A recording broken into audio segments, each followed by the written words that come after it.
नेवासा फाटा बजरंग नगर येथे रामनवमीची धूम, पारंपरिक मिरवणूक आणि ढोल पथकांचे आकर्षण। नेवासा फाटा बजरंग नगर येथे रामनवमीच्या पावन पर्वावर एक भव्य मिरवणूक आयोजित करण्यात आली। या मिरवणुकीचा प्रारंभ बजरंग नगर येथून राजमुद्रा चौक, आंबेडकर चौक, महाराणा प्रताप चौक, अहिल्यादेवी होळकर चौक येथून झाला, जिथे विविध मान्यवरांनी चौकांना पुष्पहार घालून अभिवादन केले। रामनवमीच्या मिरवणुकीत पारंपरिक वाद्यांच्या गजरात विशेषतः ढोल आणि ताशांचा समावेश होता। मिरवणूक हसत खेळत आनंदाने भरलेली होती आणि मार्गभर विविध स्थानिक नागरिक, महिला आणि मुले यांची उपस्थिती पाहायला मिळाली। या मिरवणुकीत जग श्रीराम या गजरात मंदिराकडे काढलेली मिरवणूक भक्तिरंगात रंगली होती। मिरवणूक मंदिराच्या दिशेने काढताना ढोल पथक हे सर्वांचे आकर्षण ठरले। तेथील वाद्यवृंद आणि ढोल ताशांच्या गजरात सहभागी लोकांची उत्साही आणि आनंदी हजेरी होती।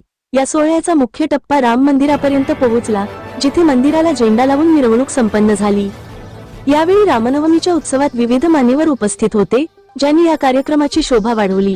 उपस्थित मान्यवरांनी रामनवमीच्या पवित्र उपलक्ष्याने सर्व नागरिकांना शुभेच्छा दिल्या आणि या पारंपरिक सोहळ्याच्या आयोजनाबद्दल आयोजकांचे अभिनंदन केले। कार्यक्रमाच्या दरम्यान श्रीरामाचे भक्तिरंगित गजर आणि वातावरणाने सर्वत्र भक्तिमय वातावरण निर्माण केले। यामुळे नेवासा फाटा तसेच बजरंग नगर परिसरातील प्रत्येक नागरिकासाठी हा एक अविस्मरणीय अनुभव ठरला।